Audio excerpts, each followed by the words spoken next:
All right, I'm going to mute my computer. There we go. That's better. All right. Okay, I'll let the technology catch up with the humans. All right, I'm going to mute my computer. There we go. That's better. All right. Okay. There's a delay. Let the technology catch up with the humans. All right, I'm going to mute my computer. There we go. All right.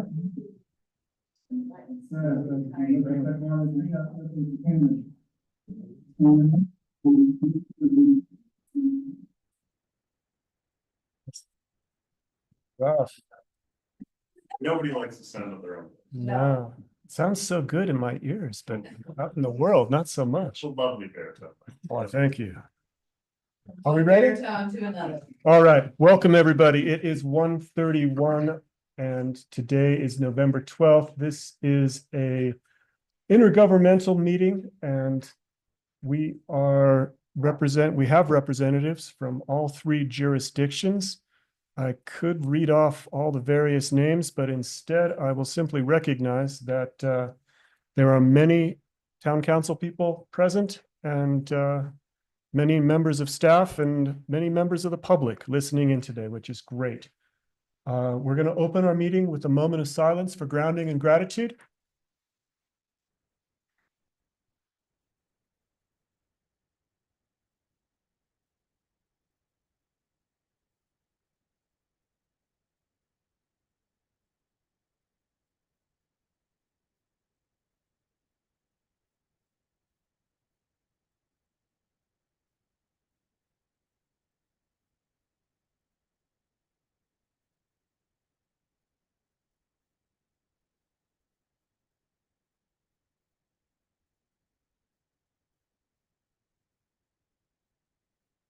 Thank you, everyone. We're lucky to be here and we're lucky to have Commissioner Ann Brown with us as well. Welcome, Ann. The timing is perfect. All right. The first item on our agenda is item 4A, which is a discussion with Elaine Demas of the Telluride Foundation. And going to get the recording back up. Things got a hair trigger, but now we are recording again. And this is Elaine Demas with the Telluride Foundation to discuss the Workforce Down Payment Program. Good morning or good afternoon, Elaine. Thank you very much, Lance, and thanks to everyone. I've been sort of walking around the room apologizing to those that have heard this a few times. But for those of you that have not heard about this program, I'm happy to be here today to share some details of a new and exciting program that the foundation is launching in 2025.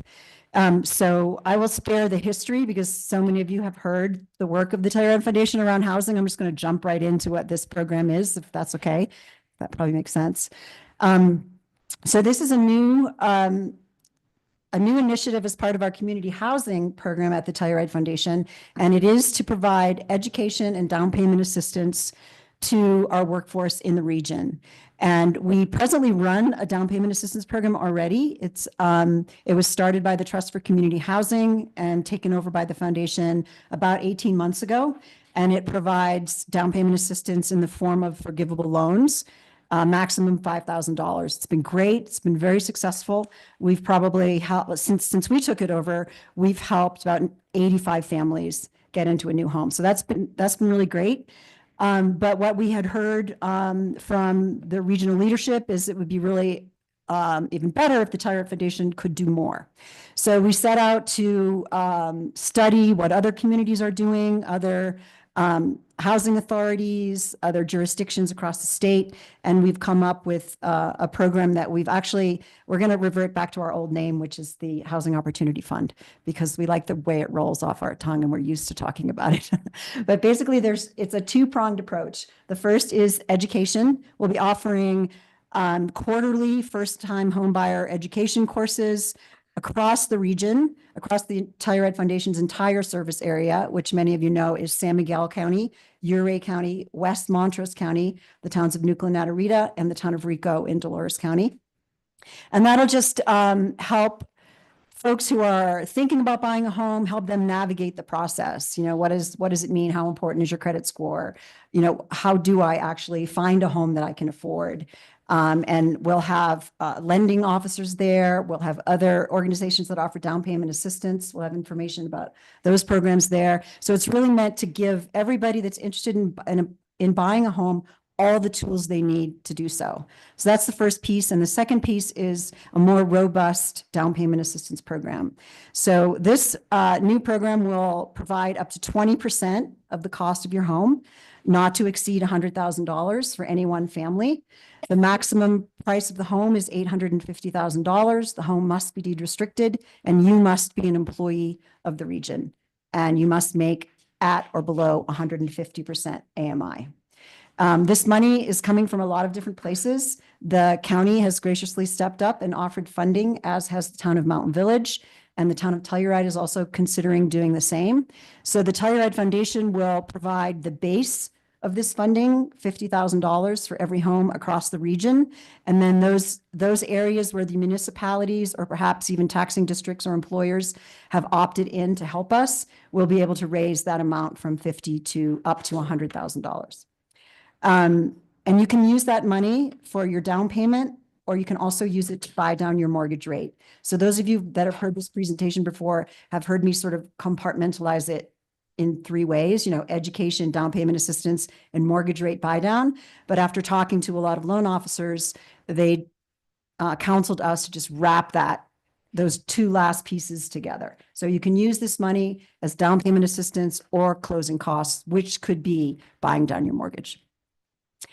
So this program is really meant to level the playing field in terms of getting folks into houses, really serving those young families that have no other alternative to come up with their down payment than something like this. It is a shared equity loan, so you make no payments on the loan for the life of the loan until you sell or refinance your house. And then you have to pay the program back with a pro rata share of the appreciation that you've made when you sell your house. So that's sort of the overall, the kind of high level overview of the program. I don't know if anyone has any questions about it, either on Zoom or here in this room. I know many of your questions have already been answered, but I'm here to continue to answer them if there are more. Thank you, Elaine. I'm scanning the literal room, and I'm also scanning the Zoom call and looking for hands up. Commissioner Brown. Hi, Lainey. Thank you for coming. I'm a big fan of this program. I really view it as an equity program, and I guess pun intended. There are people who arrive in town or grow their nest egg while they're here and have that down payment, but there are also lots of people who don't have that privilege or that economic opportunity. And so I think this is a really terrific way of giving a big hand up to people who need that. And I can't believe I actually do have a question about this, but just in terms of how the shared equity works, I'm assuming that if a homeowner takes $100,000 in down payment assistance and the whole house costs $500,000, program would have 20% equity. Is that correct? That's correct. Okay, thank you. So whatever their upside was in that sale, 20% of that has to come back to the program. They have to pay the full loan back. Yep. Plus the pro rata share of their Okay, equity, Okay, I just of wanted their to, appreciation. wanted to make sure it wasn't like, based on the amount of down payment contribution. It's really a percentage of It's the a whole percentage. value of the sale price. Right. Thank you. You're welcome. And Elaine, as a follow-up, if there wasn't appreciation, how would that work? If there's no appreciation, you have to pay the full loan amount back. So there's no guarantee, obviously, that there will be appreciation, whether there's an appreciation cap on the property or not. But if you, let's say in the worst case scenario, you actually lost money on the property, you would still owe the full loan amount back. But no interest. No interest. Yeah. It's a no interest loan, only if you have equity. Understood. Also, I forgot to mention that, I think I did mention that these properties need to be deed restricted, but if they are free market, properties, you can deed restrict the property and get access to these funds. So sort of a byproduct of this could be increasing the inventory, which isn't, intended.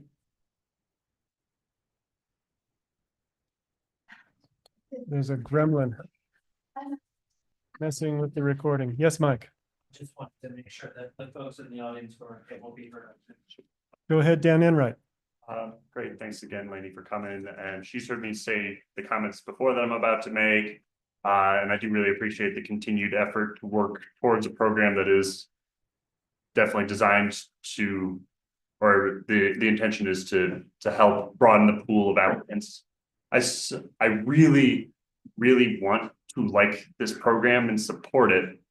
I have expressed this to Lainey before. I still have concerns because I don't view our housing crisis in the region as a demand problem, which I view a down payment assistance program like this working towards that side of the supply demand relationship.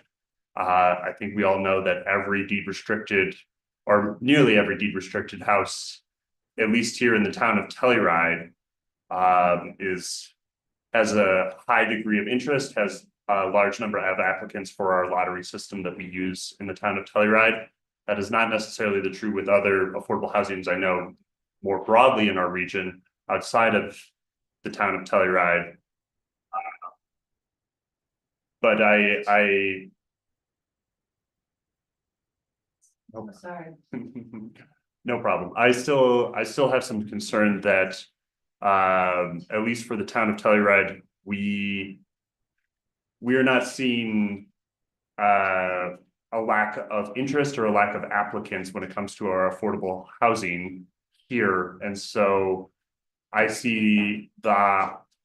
generally continue to believe that the highest and best use of our limited funding is working more towards the supply side, aka building more affordable housing with that limited resource.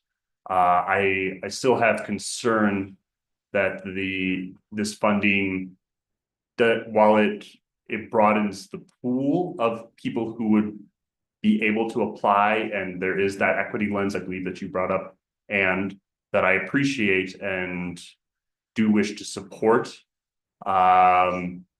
I also have to weigh that in my mind of how do we serve the greatest number of people, which I view as the greatest good in this tough situation, and trying to build more housing I still feel is the greatest amount of good that serves the greatest number of people.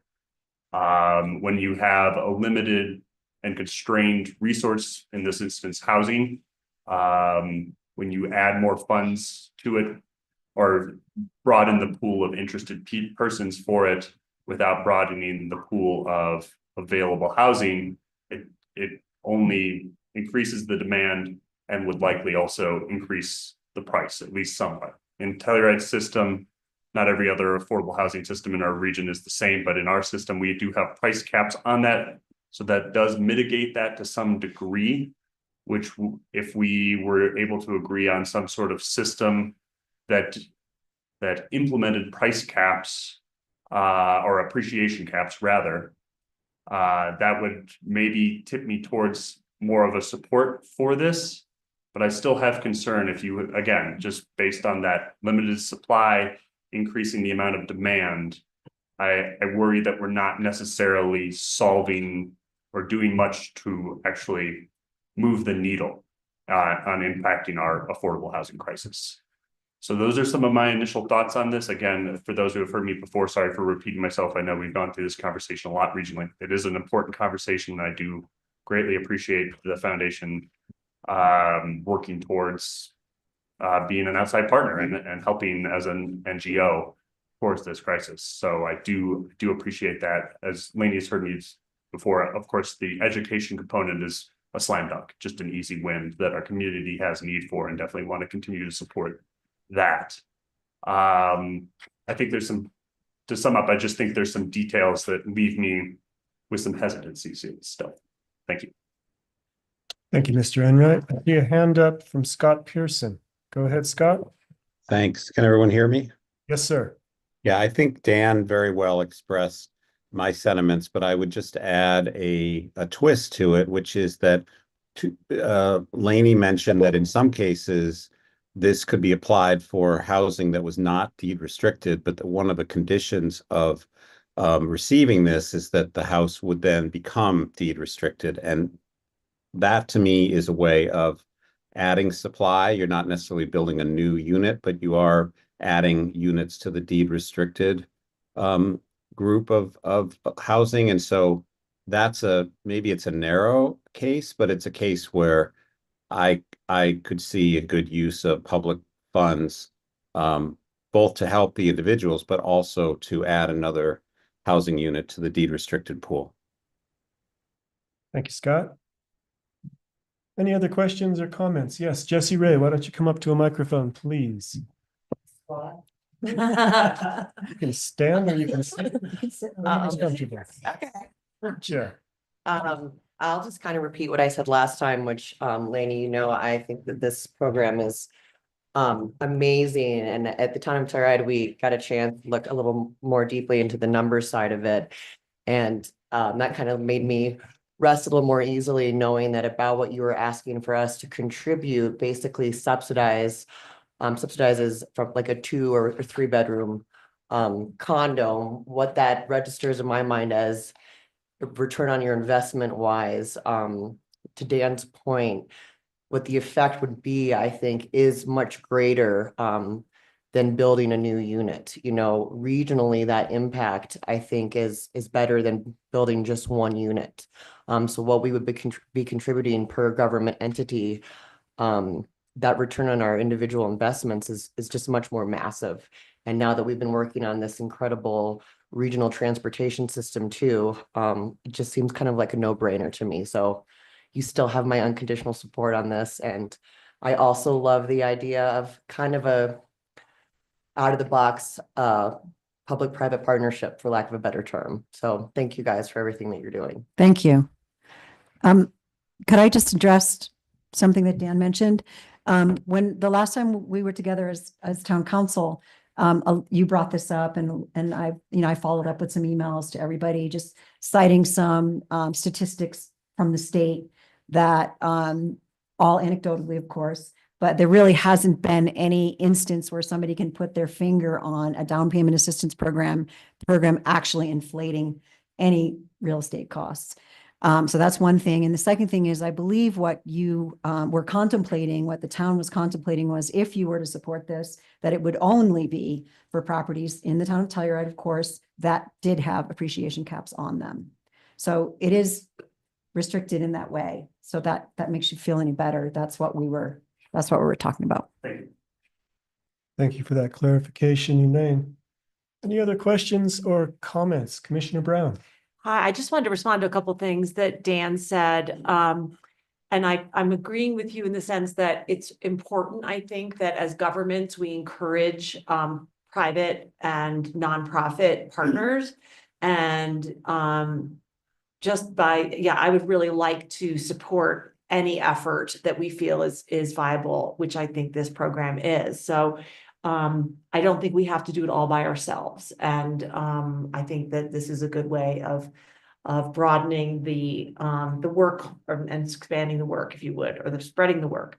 The other thing I wanted to say is that this is not an either or, it's a yes and.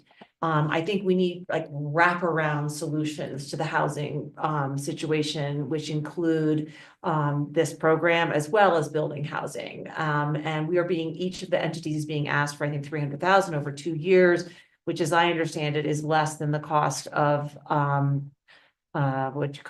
subsidizing 2 more units. So if we can get, with $300,000, 6 people who otherwise wouldn't be able to buy a home here into a home, to me, that trade-off is worth it. So I know it's up to the council to make their decision. I will say, I think it's going to be super powerful for the foundation to be able to say to the private funders that they're looking to that all of our 3 jurisdictions have supported this with real dollars. So I do hope that it works out that way for the town of Telluride, recognizing it's obviously your decision.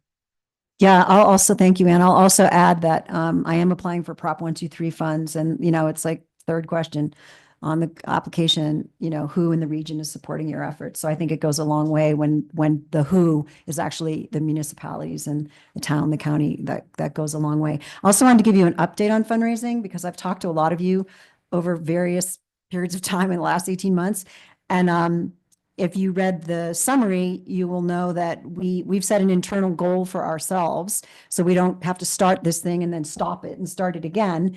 That for the first year, we need to raise 1.4 million before we'll launch it.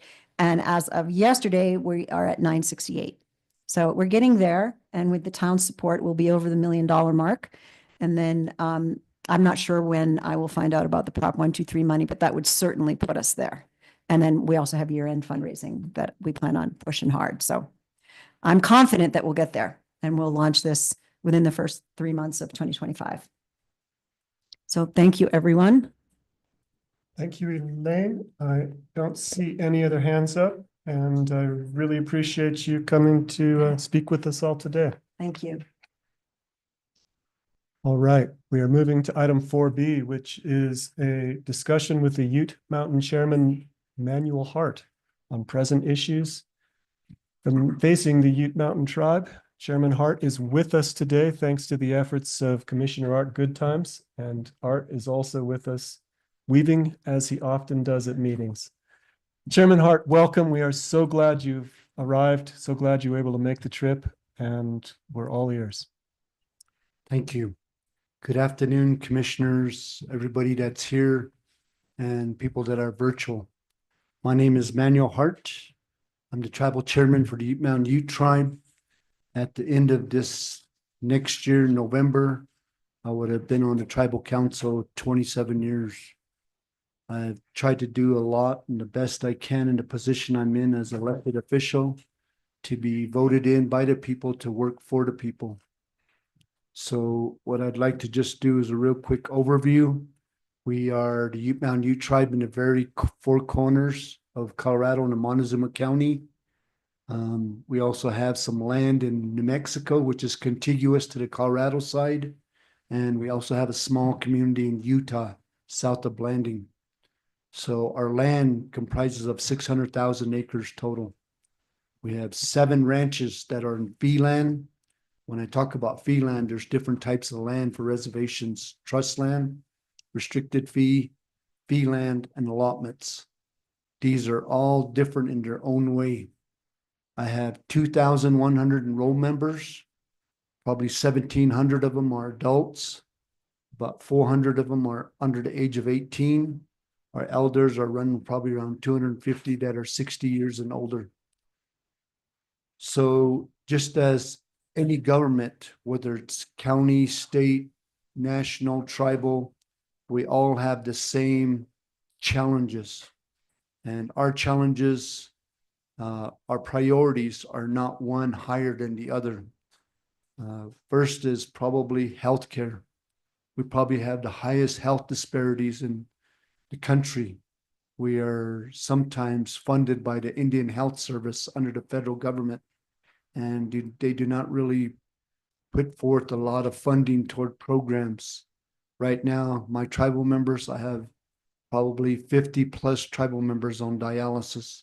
Diabetes is probably one of our most prominent ones that are facing us right now. I have a small health clinic that serves our population in the reservation, but also the user population of our surrounding towns, such as the Navajo tribe or students that are at Fort Lewis College that are going to school there. They can access, as long as they're an enrolled member or descendant of an enrolled member, then they can access healthcare. We do have a hospital south of us in Shiprock, a hospital in Montezuma Creek, hospital in Red Mesa over on the Arizona side. We can access some of those, but for Ute Mountain Ute Tribe, we have a small clinic. It takes care of us in optometry, dental, regular medical, but it does not address a lot to do with the health disparities that we have.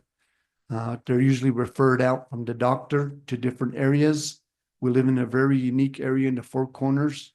So if some of them are on Medicaid, sometimes they can't cross state boundaries unless there's a joint understanding MOU of how to access some of these Medicaid and Medicare dollars.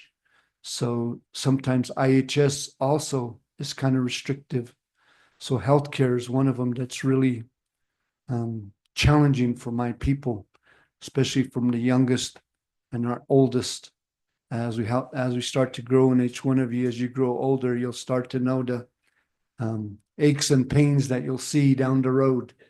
So please stay fit, as Art is with his weaving and his what he does.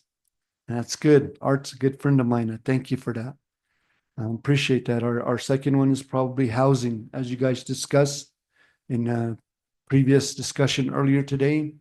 We have a waiting list of 200 people, and we have to look at the demographics of our population base. We do have the younger generation who are looking for things that they're not really looking to buy a house yet, but they'd like to rent. Currently, we have 200 homes on the tribal reservation that are all rental units. And some of these rental units have been there for a long time and they're starting to dilapidate. So some of the up-to-date energy efficient appliances, windows, weatherization, trying to keep them up there, but multiple families live in some of these dwellings. So mom and grandpa and grandma, mom and dad, brothers and sisters, their spouses, their kids. So it's getting overwhelming. So we've applied for some programs. The Mount U tribe has a housing program called a revolving account. We purchase manufactured homes and bring them in. That's the quickest one that we can do at the less cost, because the manufactured homes, they don't have a long life, probably 25 to 30 years, but at least they'll accommodate somebody for that time period. Stick-built homes today are at a high cost based on labor and material. It's just a high cost to the tribal member to get that on an amortization over a number of years. To try to get that, we do have a program that's under the federal government that's called NAHASDA. And NAHASDA gives us funding for a 5-year plan. But before you can even put a house down, infrastructure comes into place: water, sewer, roads, broadband. So all of these are part of that process. We do have another funding that we apply for, as you mentioned, the 123 proposition from state on some dollars that we also applied for. We also go after some grant money that really tries to help out. We are looking at our elders, as they're the ones that are going to be retiring, and most of their homes are going to be given to their children or grandchildren. So as we looked at the demographics, the younger generation are more rental, the middle-aged are ready to purchase something, maybe a one-time purchase in their lifetime, and it's a home, something that they can call home, and then the kids can probably take over. Then our elders who are looking at something for more security, safety reasons. So we're looking at gated communities for them so that they don't get taken advantage of financially. So we have to really look out how things are on a housing market. As I mentioned, the land status, right now we only have 2 insurance companies that can cover home insurance based on trust land. So trust land meaning that somebody who does not be a part of the tribe cannot come in and just purchase a home, or a home that's being resold again to another tribe member. A non-native cannot come and own a home on the reservation. It has to be a tribal member. So insurances don't cover a lot, like State Farm or Progressive. They can't have an insurance coverage on tribal lands. It's based to the trust land status that we have. Very challenging for us. We just recently sent some council members down to Nashville for topics of how do we really look at the housing market and coverage for them under the insurance, home insurance. Automobiles are easier. Houses are really hard, especially on trust land. So as each one of you face the same issues of trying to get somebody qualified, we do have a resolution that says if you can apply for some of these homes, you have to be working. It's automatically deducted out of your payroll, and all the infrastructure that goes with it is all included in your amortization, your monthly housing unit. So the younger generation are looking for apartments. Middle ones are looking for some room, elbow room with not close development of houses close by. Although we've built some duplexes, And that has met the needs of our seniors and some of the senior homes that we have. But as we have the 600,000 acres, the biggest challenge is infrastructure, trying to get water and systems put in to meet the needs of our tribal members. So we build just a community, and it saves us money to build on the infrastructure on what's happening in that. Our next one is education. We do have the only charter school in the state of Colorado on an Indian reservation. And we started with kindergarten through second grade. And then this past year, we included up to fourth grade. Next year will be our final fifth, from K through fifth grade. So we have developed our own curriculum. As some of you have probably heard, the boarding school era where the federal government took away children. At the beginning, when settlers came toward Colorado area, the Rocky Mountains, and tribes across this country, they really wanted to take a lot from the tribes, and that was land. We never owned land. We Aboriginally were stewards of these lands as the Ute people, and we've been the oldest and longest stewards of these mountains that we call the Rocky Mountains, and that includes everything from northern New Mexico all the way up to southern Wyoming. These were Aboriginal lands of the Ute people. So our first treaty was in Abiquiu, New Mexico, and it was in 1849, and there were several more after that. So we went from Abiquiu all the way to Boulder to southern Wyoming, over to Salt Lake, down to northeast Arizona. These were the lands that we roamed as nomadic and based on seasons. So education is so key. And that's one of my goals for today, is to educate everyone listening, everyone here, about who we are as Ute people, Nuge. And education is key to our children. As we have the KCA, it's called Queret Community Academy. And as we start to look at the curriculum and bringing back our language, during the boarding school era, the federal government tried to exterminate all Native Americans in this country, to take what they had in their Aboriginal lands and everything that was on it, including minerals.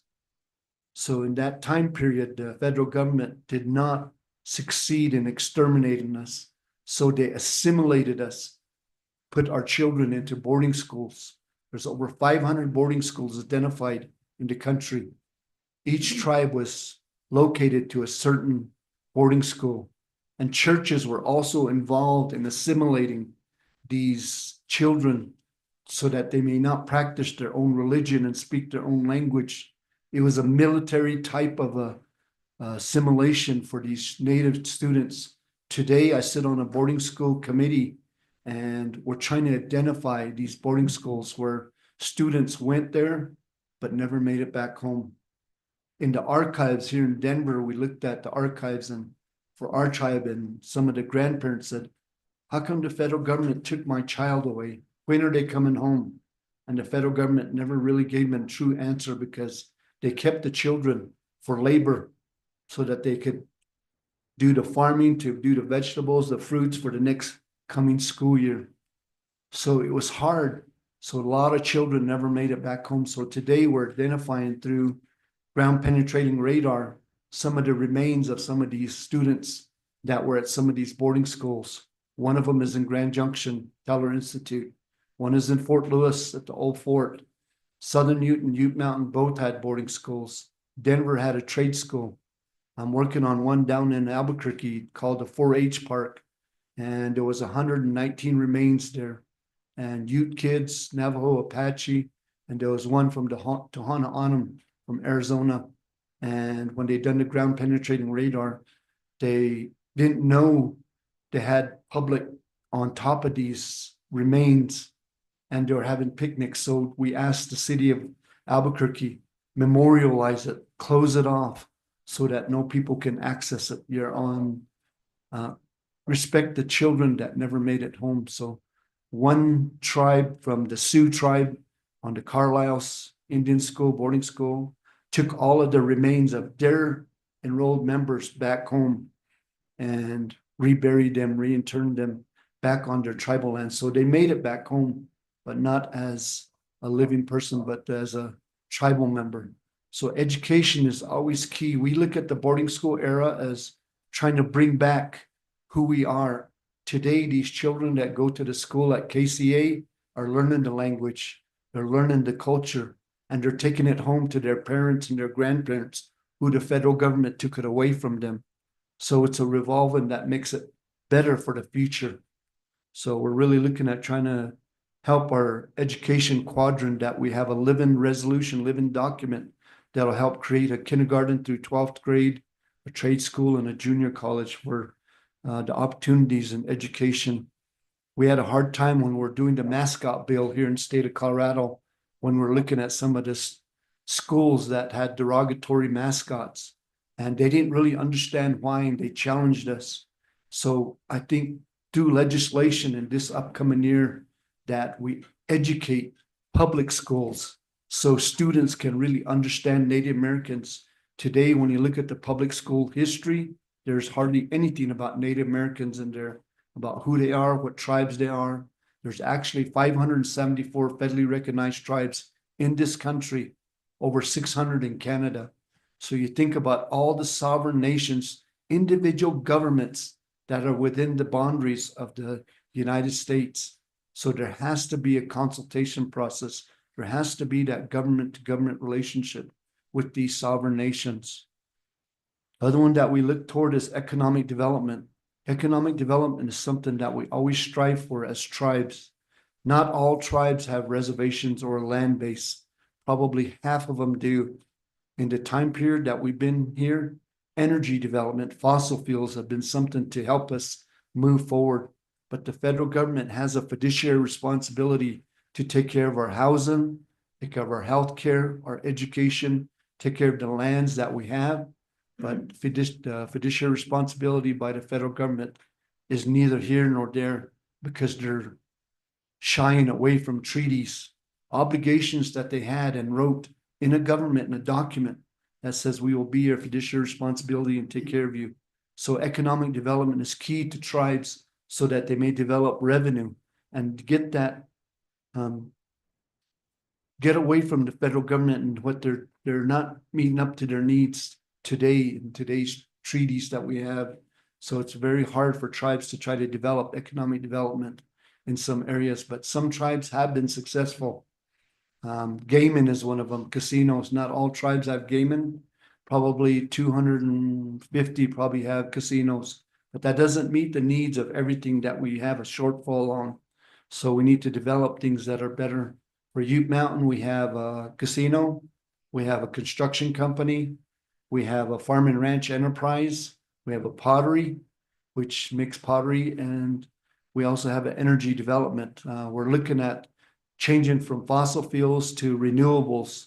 We have 4 solar projects that are going on right now. We have 975 megawatt. That's called Sun Bear. It's on the Colorado side. The second one will be over 950 megawatts, and that'll be the second one. And then we have a smaller one in New Mexico, down north of Kirtland. And that one's about 175 megawatt. Then we're going to try to do one in Utah so that all of our tribal members can not have an electric bill into the future. That'll be all taken care of, and the tribe through our solar projects will pay for that. And really looking at the housing and how we become more self-sufficient in trying to meet the needs. We're also looking at a hydro project, and a hydro project in New Mexico, where we have a reservoir down here, a reservoir here on top of the mesa, and it just circulates and it creates power, and we tie into the grid. So that's another hydro project. There's several hydro projects in the country that do something pretty similar, but we want to be able to become more self-sufficient through economic development. We are going to be opening bids for a grocery store.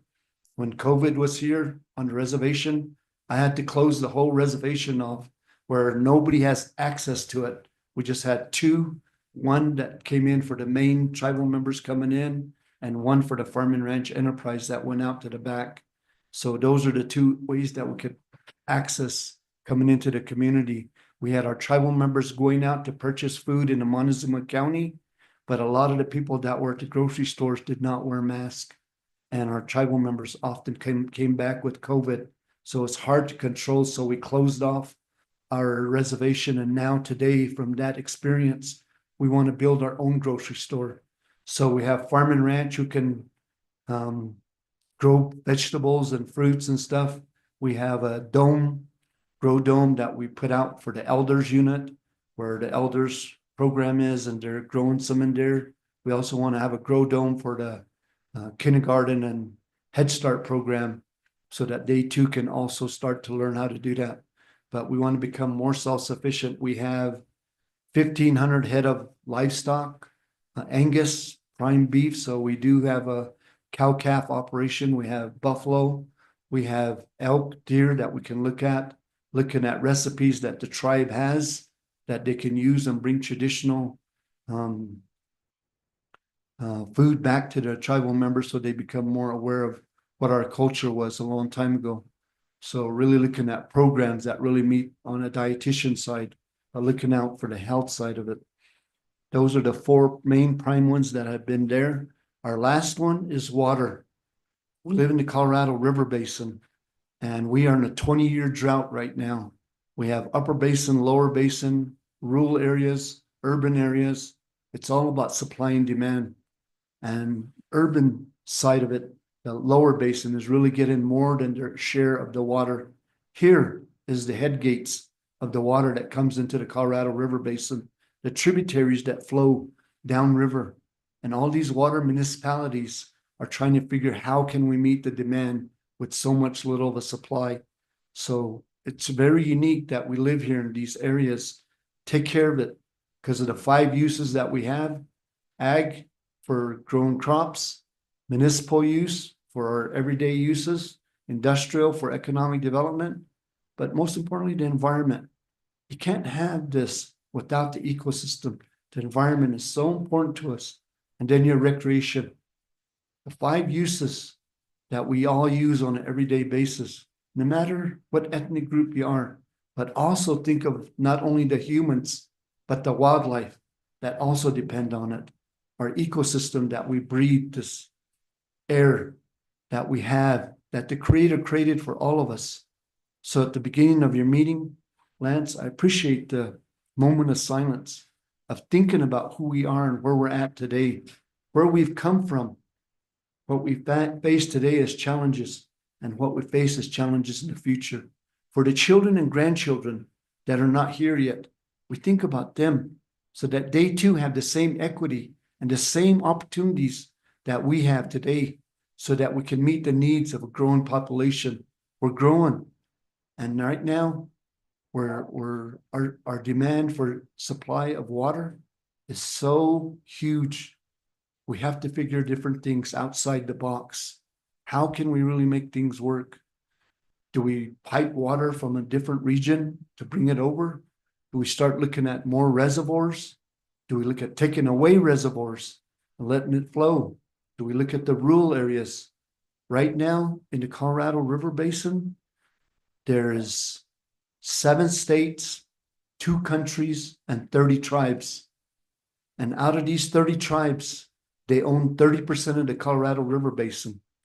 But they don't really actually own it because there's 4 U's that are not being applied. 4 of these U's I called, and I said this at the meeting that we had in Abiquiu, was undeveloped water rights for tribes. It's free flowing because it's not developed. Uncompensated. Right now, tribes' water's running down, and the lower basin is taking advantage of these programs from bucket 1, bucket 2, and they're being compensated. But is it really their water that they should be compensated for? Undeveloped. I have a reservoir over in Durango called Lake Nighthorse. It's there. I have 16,000 acre feet of water there of M&I, but I can't use it. It just sits there for 10 years and I have no access to it because I have no delivery system. I can release it into the Animas and run it down to the San Juan River and get it back at the very 4 corners when it comes back into Colorado. But the state compact of Colorado says I cannot cross that state line, because once it crosses, it becomes New Mexico's water. It's so complex for water and the legalities of it. And the funding is a really big issue. It would cost me 500 million to bring it from Durango to Ute Mountain Reservation, 60 miles. It's hard. When we first reauthorized that in 2000, when Secretary Babbitt was there, the original ALP project was 750 million. Then it came down to ALP light and then ALP ultra light. And it came down to 250 million. They negotiated, Congress and the senators brought it back up to its original $550 million project. We developed it. Wemanuch Construction built it under the timeline, before the timeline, and under the budget. So we built it, but they took out the ag portion of it. When they took the ag portion out, they took out the delivery system. There's dry land farmers on the Hesper side, which were dependent on that water, but they too did not get that access for a delivery system. So today, the Ute Mountain Ute tribe and the Southern Ute tribe do not have a delivery system. But some of our partners access that lake and they want more out of it. And it's hard for us to support some of our own partners that we partner with when we don't have the same equity in access to these waters. So the cost of that delivery system doubled from when originally in 2000 from 250 million to 500 million today. And Congress will probably not fund that at that level. So I have to figure out, how do I get water over from my tribe? Where's the equity in meeting our needs of the 5 uses that I want? I want a reservoir on my reservation that I can say to federal government, you can't tell me how to use my water. Right now, you are telling me I can only use it for municipal industrial. What about down the road when my grandkids and grandkids are here, that they don't have the same equity and the same access to clean water? So I need to really fight for what I have and what I'm doing right now. So right now, I have 1 year left in my term, and I'm pretty tired right now, and I'd like to do what I can in the year that I have. So today, partnerships are key. Partnerships are key in supporting one another. I know that these were Aboriginal lands, Telluride here in these mountains. I think I spoke with Mike earlier, and we mentioned, what can we do to partner? I told him, we have a ranch up in Gunnison, south of the Blue Mesa Dam, and we have a summer camp. We could have a summer camp here, not only just for Ute people, but for every child that wants to know who the Ute people were. Even adults can be a part of it. We need to educate each other. We need to be able to work in partnerships. We need to look at what the future holds for us, because it's just about everything that we talked about: housing, healthcare, education, economic development, water. And we can't move forward without educating each other. We can't move forward without partnerships. So today, I come to educate you. I come to reach a hand out and say, be my partner. Work with us. Be a part of us. Feel that empathy of who we are as people, not just natives, not just people that had this Aboriginal lands, but commissioners, everybody on listening on virtually. It's time to look at where we're at today. We have a world that's changing. Climate change, global warming has impacted every one of us and everything that the Creator brought into this world. And we need to realize, where are we going for tomorrow? So with that, I thank you. Thank you very much for giving me this time, this opportunity to come here to help, to partner, to advocate, to see how we can help each other out in the best way for your children, your grandchildren, and mine too. So with that, thank you. In Ute, I would say, Tawaya, to which Tawaya means thank you very much. Appreciate it.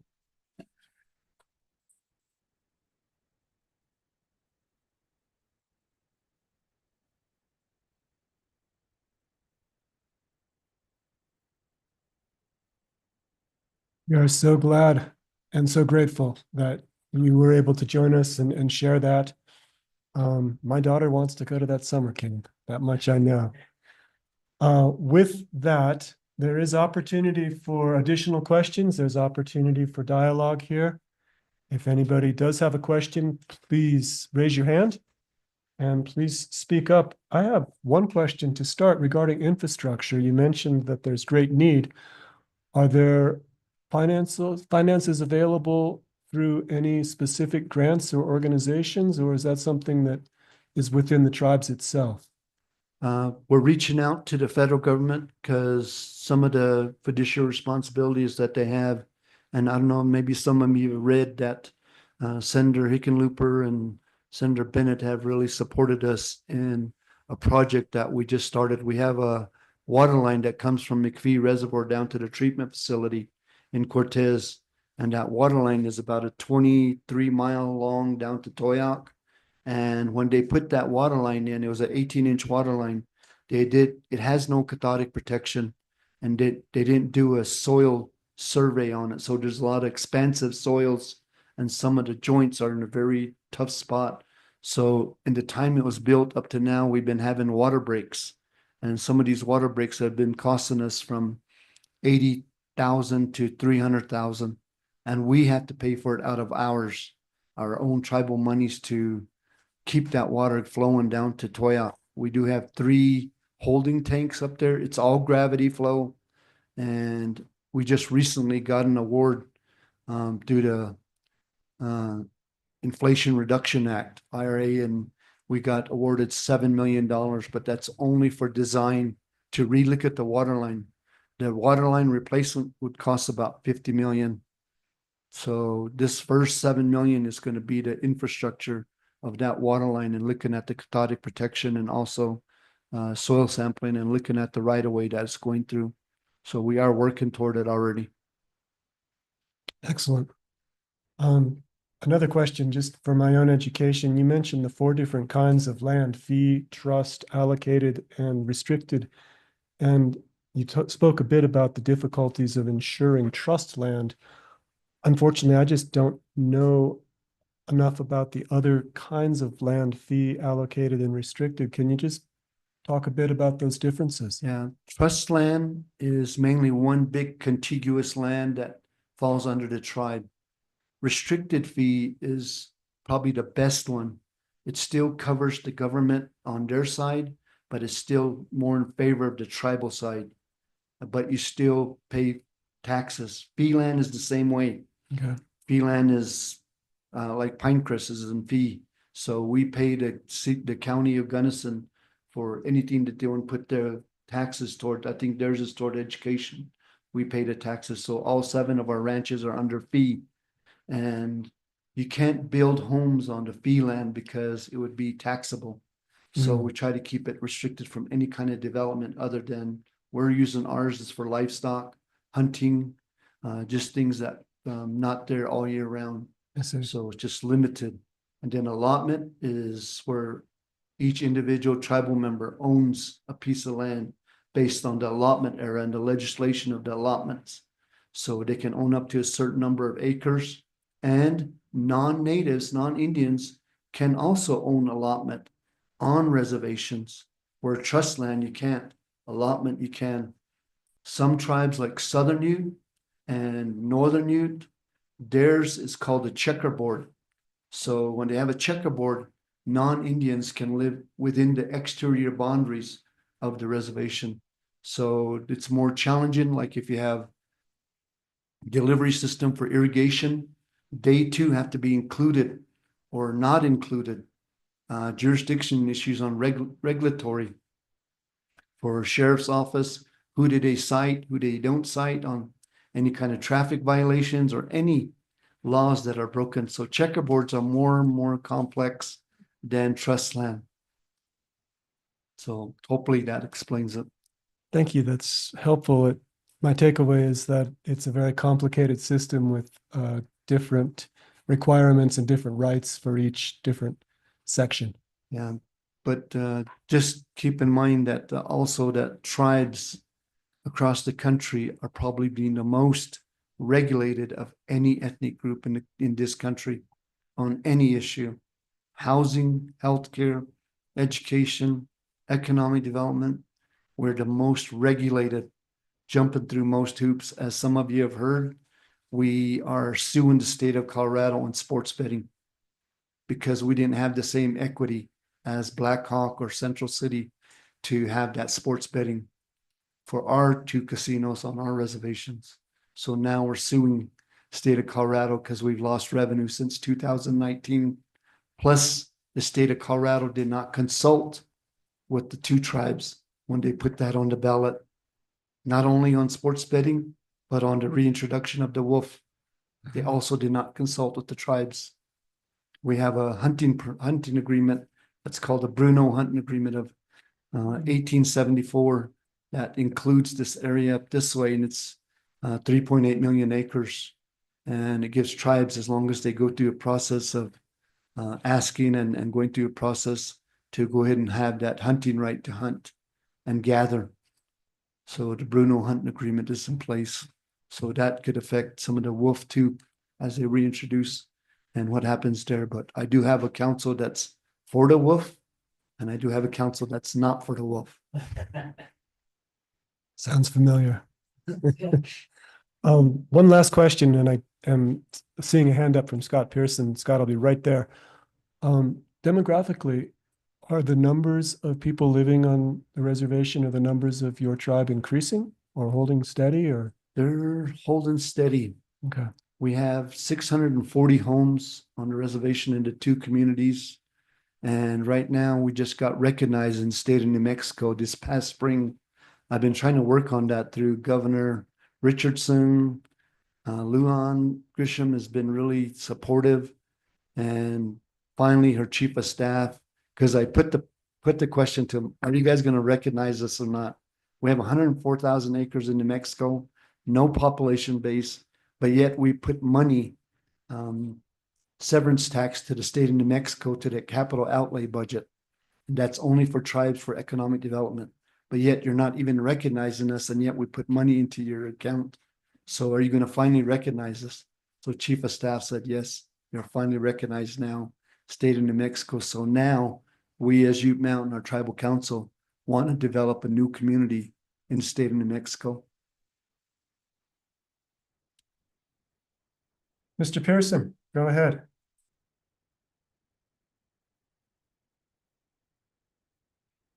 You're muted. Sorry. I have some questions about your language. Is the language of the Ute Mountain Tribe the same as the Southern Ute? Yes. And what is the status of that language? Or is there a critical mass of people who speak it fluently? No, sadly, there's not that many more people that live it, speak it and teach it. As I mentioned, the boarding school era really took a toll on a lot of tribes. But today we've hired some linguistics and we have our own dictionary, and I think we have 8,000 words that we're at right now. Southern Ute has their own dictionary, and so does Northern Ute, the Uinta Array tribe.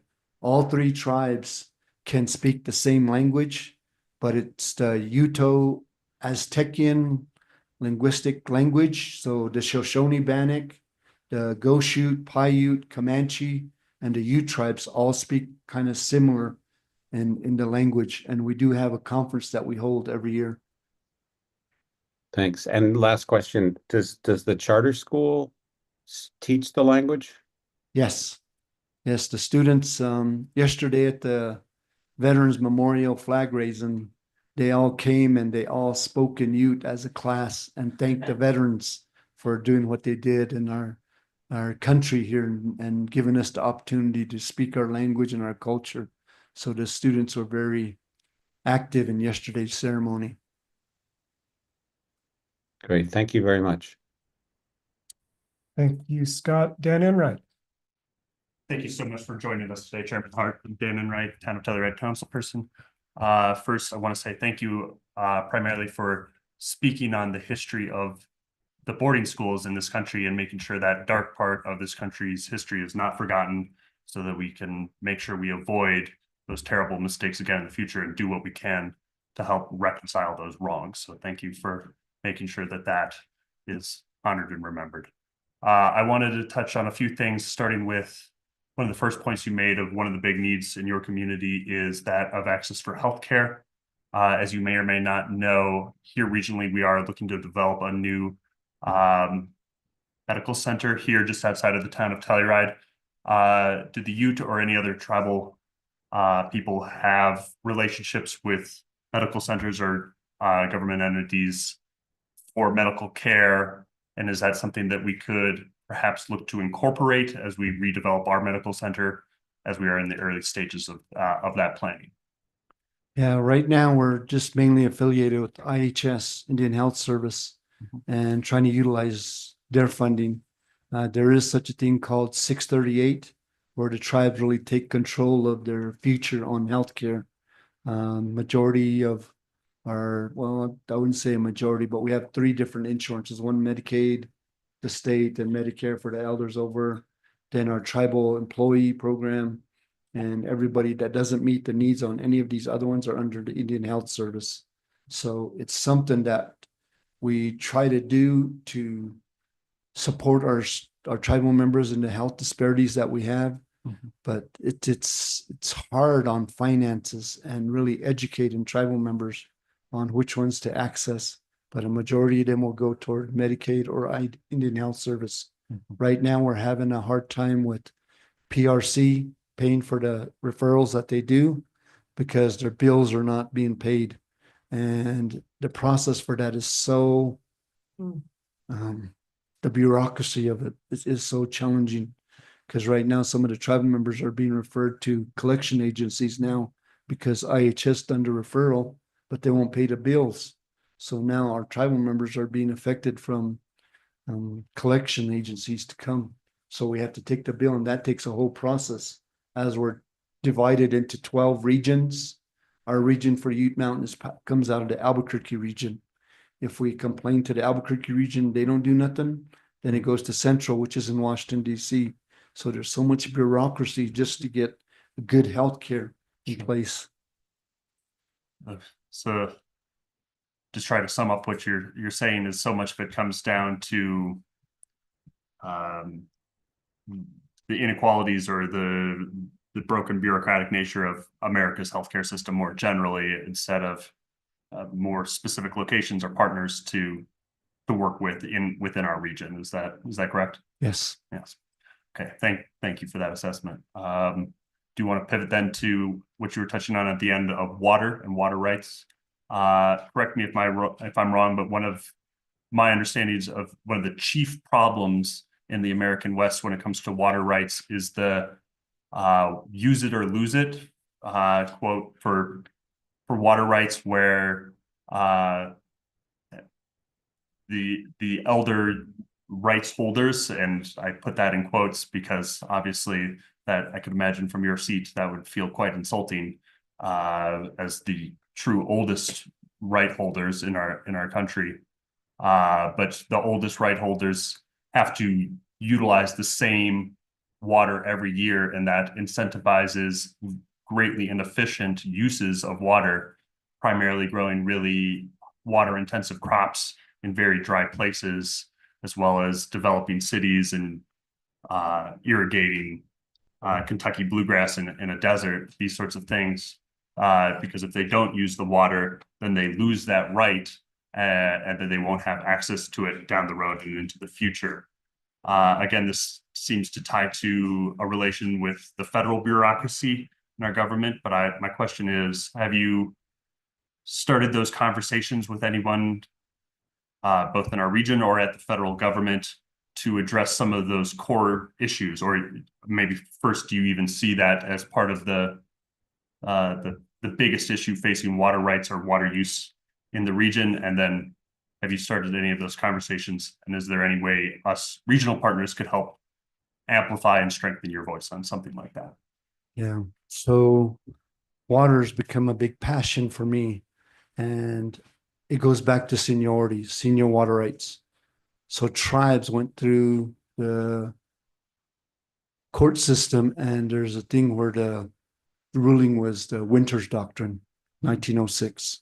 So the Winters Doctrine really identifies senior water rights, even senior to states, senior to upper basin, lower basin, and 1922 water compact.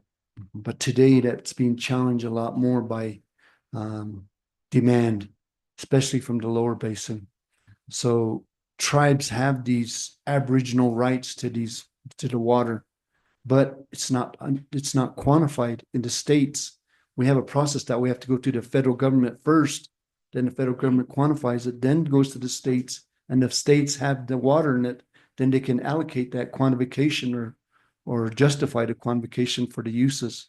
Right now, Northern Utah is saying they have 500,000 quantified water rights from the federal government in the Green River Basin. So some tribes have it, some tribes don't. Senior water rights, junior water rights. Gila River is a junior water right owner in the Phoenix area. They live in an urban area so they can lease some of the land or lease some of the water in a better economic development, where we cannot do the same thing because we're in a rural area up in the upper basin. So uncompensated, unused, undeveloped, and I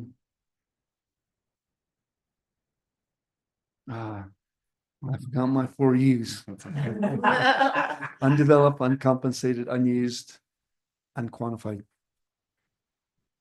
And perhaps just to sum up before I hand over the mic, is it's a whole can of worms, I'm sure, to try to address some of those issues.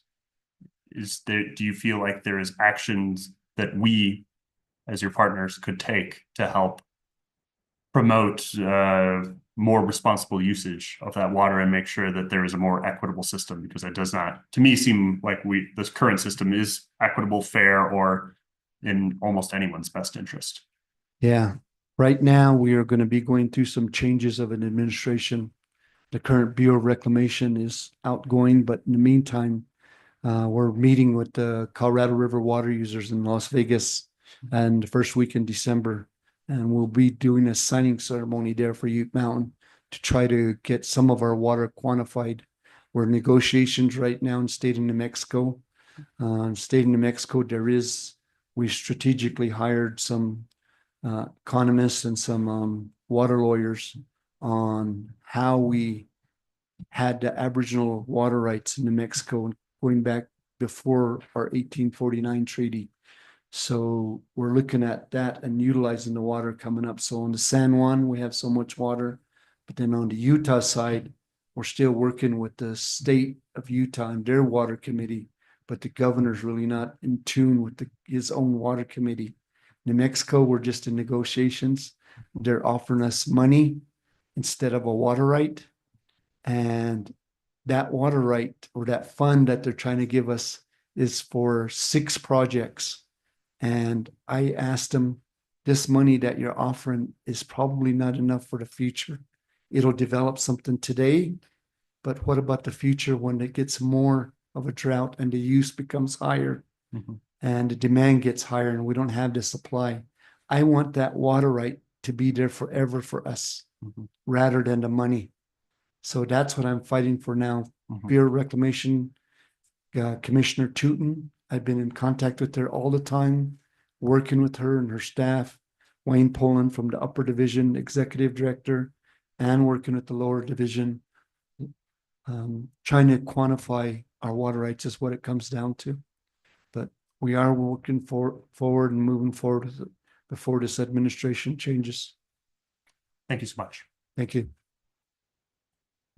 Chairman Hart, the way that you responded to those questions shows those 27 years that you've been on the job. And you said you were getting tired, but I hope you finish strong. It seems like you've still got some fire left in you. Yeah, I do. One more year. Are there any other questions or comments for Chairman Hart before we move on to the last item on the agenda? Durfee Day, please come up and grab a microphone. Welcome. Either one. Wherever you'd like to be.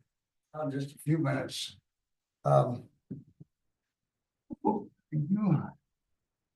Well, Chairman House, Hart, I gotta tell you, you haven't lost a step in your presentations. I've always enjoyed them before. I'm happy to see you back, and we all appreciate your presence here. There is, I believe, I'd like to understand the status of your funding requests or grants or the opportunities that exist today before the change of administration that are perhaps in process and yet they have not been secured for you. And I'm afraid that those opportunities may be on the chopping block for all of us in one way or another here.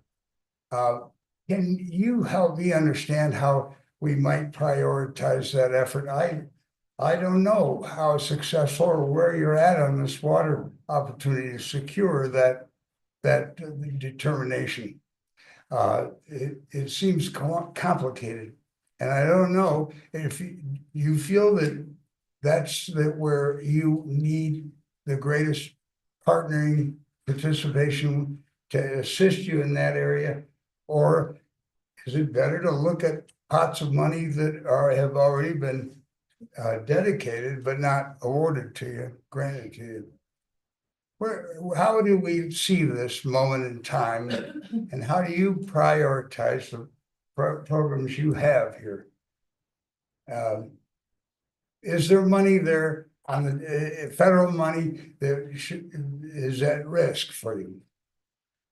Yes, I also sit on a committee called the Tribal Interior Budget Council. So that's for all the 12 regions, all the tribes that go through the Department of Interior. And we meet annually. I'm supposed to be in Washington, D.C. next week for the Tribal Interior Budget 2027 projections. So we always try to plan ahead a couple years. But I'm also invited up to Vancouver for a water meeting. So I'm going to have to choose the water one and then go to the next TIBIC meeting. But we have been working with senators on advocating for funding. We have looked at all the past bipartisan bills that have come out of Congress to access it. I do have a grant writer that I hired probably about 12 years ago. And my vision back then was to create a grant library. And in all the areas that we talked about, and each one of these are intricate in partnerships in what the funding is, if it has a match, if it's dedicated to tribes. So we're trying to get this all going in this grant library. So we've been very successful in the last 8 years. We've got over $300 million in grants. Our budget has almost doubled for the Ute Mountain Ute tribe from what it was 5-6 years ago to what it is today. So we have more of an opportunity. One example is the broadband. We've got 45 million just due to interconnection from Cortez to Ute Mountain. We're developing our own utility for broadband, not just only within our reservation, but outside the reservation. We're tying in with Albuquerque, Phoenix, Denver, and Salt Lake. And right now we're working on all the individual homes so that everybody has access to technology today. On the housing, we've applied for more housing grants through the state and through the federal government, through USDA, through the NAHASDA grant. So we are working toward that. Healthcare is something that we've been kind of working with IHS. I don't sit on the National Indian Health Board, but I used to. But I have another tribal member, council member, who's going to be taking on those responsibilities, not only in the federal level, but each one of the states that we're in, to try to work in a partnership. And the partnership that I'm looking for on water here, your committee, your council here can support us through letters to Senator Bennett, Senator Hickenlooper, to the Bureau of Reclamation, as these are the head gates, because it does affect each one of us here too. As the water, this is where the water faucet is. This is where we turn it on at, as it meets the needs. The federal reservoirs that they have right now, the biggest ones that they want to try to get up to before they get down to Deadpool is Lake Mead and Lake Powell. And Lake Powell is the one we should be concerned about, because Lake Mead serves more the lower basin. Then you have your 3 other reservoirs, Flaming Gorge, Blue Mesa, and Navajo. All these reservoirs feed Lake Powell. So if the water's going to run down to Lake Powell to try to bring it up to where it's going to sustain Lake Mead, then we need to partner in saying, if some of this water is free flowing, then compensation. You look at conservation programs, bucket 1 and bucket 2.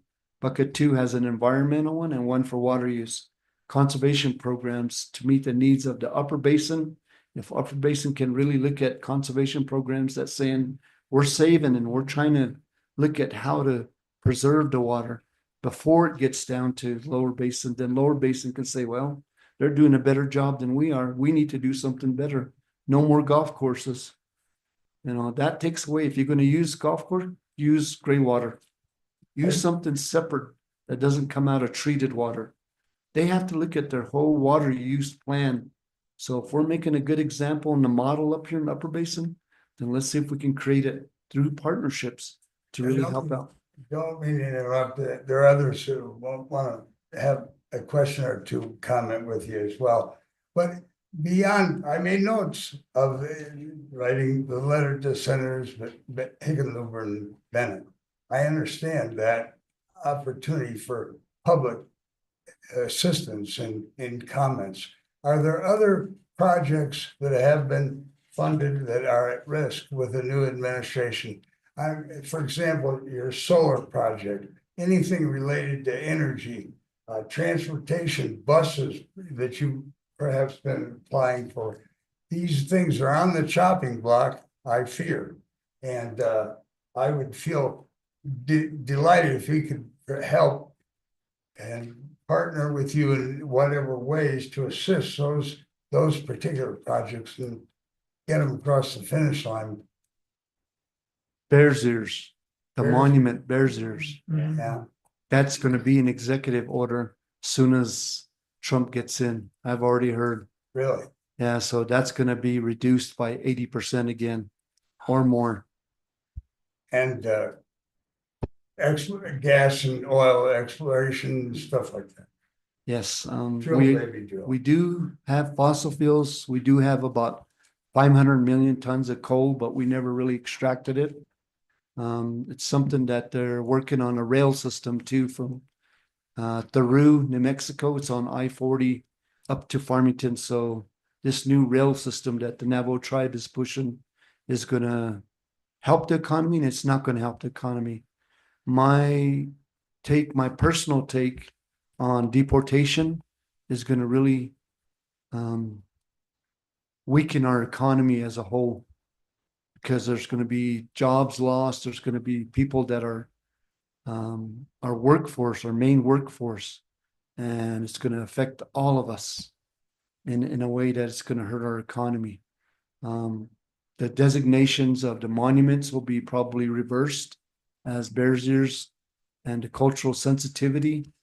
A while back when we were trying to designate the Bears Ears, there was a petroglyph of signs on the rock. These rock climbers came in and put spikes right through the rock and they started climbing and scaling.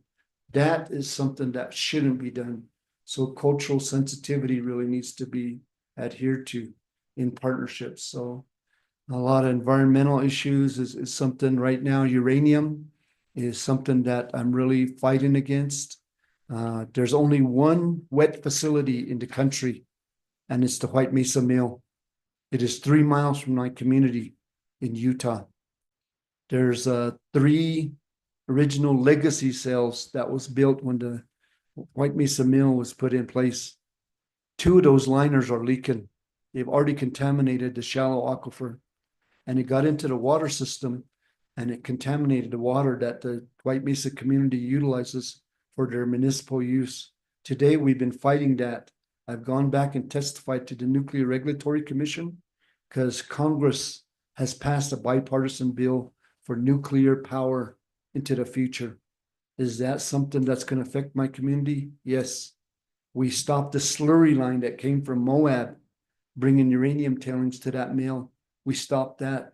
But now with the nuclear regulatory, looking at this nuclear power plants and stuff, and how the vision of power for the future, because they're getting away from fossil fuels, is going to impact 150 people. It's going to be the state of Utah's revenue or the 150 people that live in Southeast Utah and their health. Right now, I've asked for an epidemiology study because cancer is rising in that community of our elders because of the water quality. So we've had water testing, air quality testing. We've looked at a new water tank. So I asked the state of Utah, give me groundwater, give me surface water and a pipeline dedicated to that community. The groundwater that we draw it from is contaminated. And I need to really look at helping my tribal members out on the health side. So that's one of my challenges I face in Southeast Utah. You have a lot of, in this next year, you're gonna have an exciting year, I hope. It's a full plate you got. It is. Thank you for your time. I'm glad you're around. I've got some other stuff that I'll find you in a less public setting. Thank you. Thank you, Dorothy. Commissioner Brown. Hello, Chairman Hart. I apologize for being late and really very much appreciate that you've made the trip up here. As one of the 3 commissioners for San Miguel County, I can say that I think we'd be very open to any partnership that would be helpful to the tribe. And would just ask that you reach out to us with specifics so that we can respond. That would be one thing. And then the other thing is, I wonder if it would be appropriate at some point for some of us to visit you as well, whether it's a council meeting or I don't know under what circumstances or what kind of events or whatever, but I would personally be very interested in coming down and getting to know your community better. So That's great. can I invite myself? No, I think Nancy asked the same thing. We've had Commissioner Tootin out, we've had senators, water people just to come look at the farm and ranch enterprise. We have, I think it's 7,800 acres, 110 pivots, and our biggest produce that we do, or product that we do there is alfalfa, and it's quality alfalfa. And we send it down south, Texas, Arizona. We have a cornmeal project that's their enterprise. So we do yellow, white, Indian corn. We do flour, winter wheat for the local flour mill in Cortez called Bluebird. It's very popular with the Native Americans. We also do the cornmeal with the tortilla chips. And I hear that some of the blue cornmeal that we have is even being used in alcoholic beverages now. So there's just a lot of opportunity there. But what I'd really like to show you is KCA, the Academy. Really come and take a look at that. We try to do the best we can and bring in back the language to teach our children. And just looking at our community as a whole, we welcome each and every one of you. If you're interested, here's my card. Anybody that's interested in reaching out to me, we're moving forward. We're moving forward. We're resilient and we keep moving. We're stronger. Nuchi are strong. We each are strong. And we need to keep working toward a better future for tomorrow. We have this war going on around the world. And what we really want is world peace. We need to help each other out in the best way we can. But we too have challenges here in this country. And we need to try to address that too. But meeting the needs of other countries is something that we always try to do. And what the veterans do for us today and taking care of us and having the freedom that we have today in this country is so unique. So that was my speech yesterday to everybody in the community of Toyac, that we need to celebrate them and thank them for the work that they do for us, whether they're here or abroad, but always looking toward governments to work together as our government is willing to work with you. And yes, I could invite you, or I should invite you down to our council meeting. Then you can just see what we do and what we go through. So I do welcome that. Thank you. Thank you, Chairman. I think you'll see an envoy headed your way. I used to remember a lady named Ann Brown too that worked for Senator Campbell, Idors Campbell, Chief of Staff, I think it was. No relation that I know of. Well, thank you again, Chairman Hart. We've got one more item on our agenda, and that is a continued discussion of our regional goals and objectives for 2025, presented by Zoe Donnell at the town of Telluride. Welcome, Zoe. Well, I think this is actually appropriate timing as we're all inspired of what great goals and can accomplish and great vision. With that, I don't think we have too much time on the agenda to go through the document piece by piece, but what I did want to do is hopefully everyone did get a chance to relook at it in the packet. I took everyone's feedback and cleaned up the document from our last discussion, just to give a little bit more context on the format of the document and really start talking about the alignment of some of these pieces.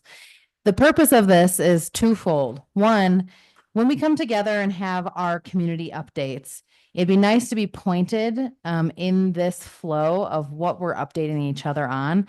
With that, I think we would have much more strength in our conversation as regional entities in what we're doing independently and start formulating what we could be doing more together. With that structure, we'll be more forced to have those collaborative conversations along the things that we are aligned with. So it's easy enough to look at this document as even buckets of, yes, this is something that we collectively have goals on and should be updating each other on. And then the second piece, which I did not dare to touch too much independently, is there anything that we together want to accomplish within 2025 as this regional collective group? All of you at the action items that I put in the document itself, they are still pretty broad level. There's nothing that is do this by this date or accomplish this exact task with these performance indicators, which we definitely can do and open the conversation for.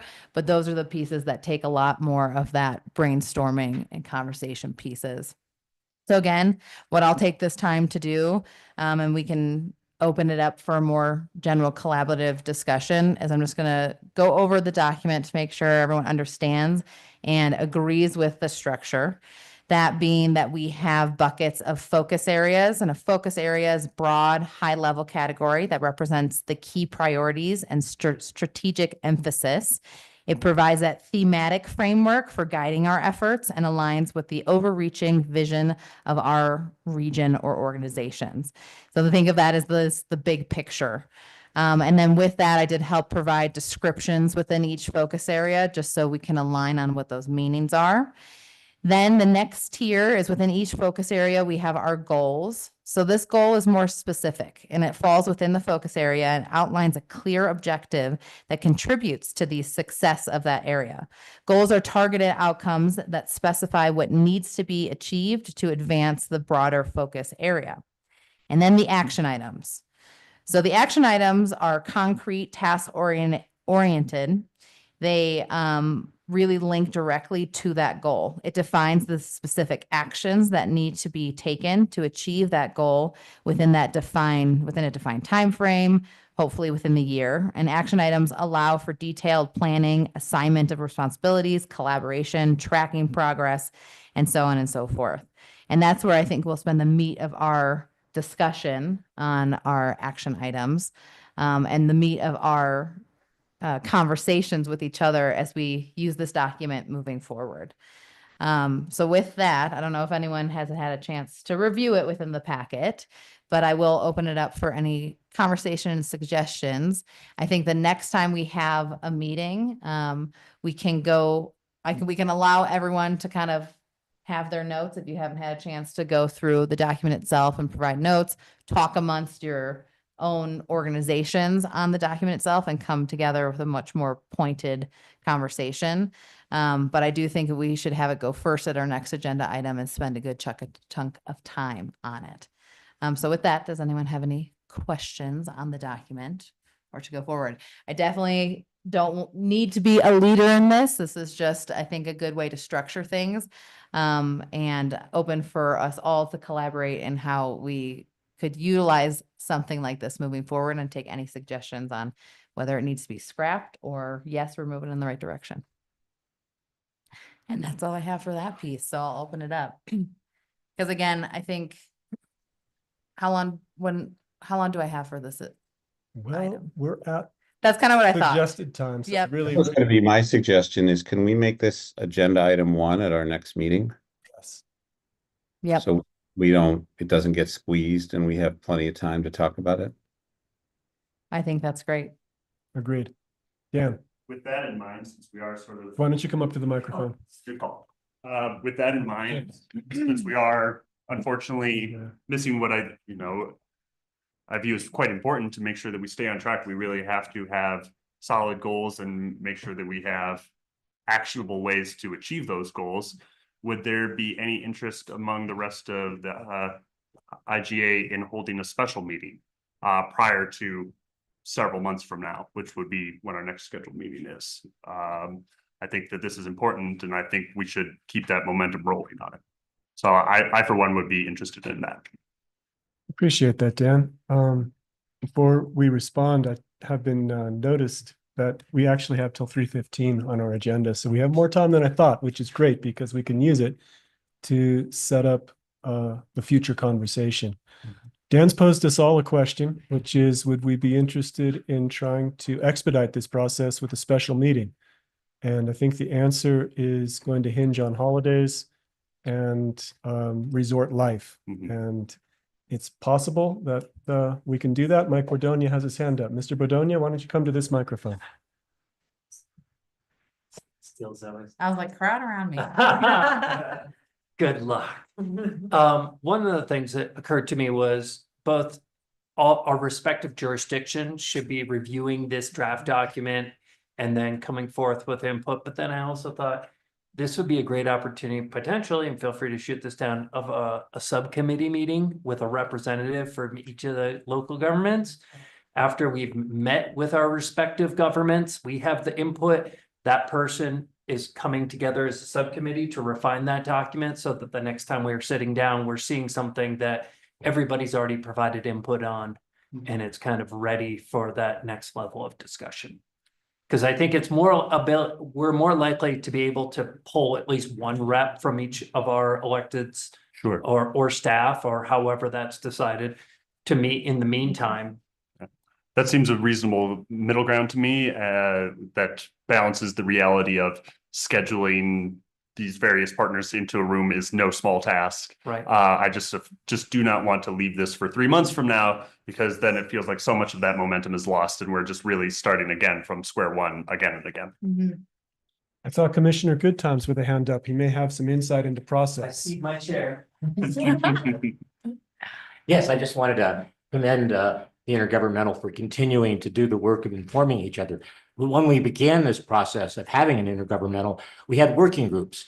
And what we did here to bring Chairman Hart was to have a working group, which was composed of members from all of the different jurisdictions. And then you're able to work more quickly to get things at least presented so that when you meet as a general group, it works. So I would just like to echo what Mike has suggested and suggest you form a working group around this issue. Thank you, Commissioner. Dan, I think there's general impetus towards this working group concept, with the knowledge that it's going to be a lot easier to get a small group with representatives from each jurisdiction. The question that Mike posed that I think we should discuss briefly is whether that is composed of electeds and staff, electeds only, or just staff. And my gut is that it would be good to have both, but that's just me. I'm happy to hear comment on that idea. I agree, and I'll say, since I brought the idea up, I'll volunteer first to participate. Thank you, Dan. All right, the town of Telluride has found a representative. Zoe, I assume you'll be the staff member to work with Mr. Enright on this? I think so. Great. Mike or Jared, one of you will be joining us, and Commissioner Brown, since we're short another commissioner, it's you and me. You're so good at that. I'm kidding. I would very much like to be on this work All group. right. This is something that has been on my mind. And I've talked about it with Mayor Pro Tem V, Great. and yeah, I would love to be on it. All right, and I was joking with the nose. No, I know you. That's your style. I get it. All right. gonna sit here with all the meetings like this. That leaves only our partners up in the Mountain Village to come up with an elected, and you don't have to do that right now. But you will be receiving an invite, Paul Weiser from Zoe, for a meeting, and you'll want to bring somebody with you. It is true. Forward to it. Thanks, Paul. And I will also say, obviously, intergovernmental, we do have OFER and the West End. I know it was great to have some input because when I first did this exercise, I did not look at some of the master planning or strategic plans from other areas of our region. So I made that mistake once and will not make that mistake again. So having those voices would be great. Great. I know that John Waptronsky, the Ophir Town Manager, was in the room earlier. And he should be able to provide an elected mayor at least. Yep, John. exactly. And the other jurisdictions you mentioned, I'm sure you have contacts for. So excellent. Should we try to be, kind of lay out a timeline for this, just so that we're all in agreement? When is our next IG meeting? It's every 3 months? Yeah. February, okay. Sometime before February.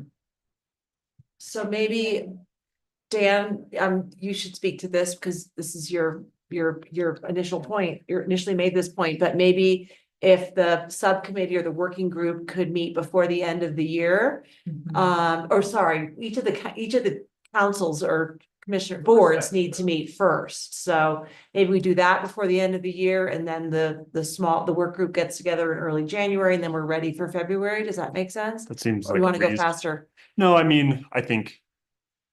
Yeah, it's of course a balancing act between being expeditious without not trying to bite off more than we can chew. So I think that timeline seems reasonable and empowers the staff to coordinate between the different governmental entities and make sure that we keep this ball rolling. We feel prepared for that next meeting, which I think would be my sort of top goal, is instead of, sometimes when you walk into these longer spaced out meetings, you just feel you like you're coming in cold a little bit, and again starting from square one. So if we have a sort of midpoint check-in with this working group that can solicit feedback from our other council members, other commissioners prior to it, and bring that feedback in so we can just push the momentum forward.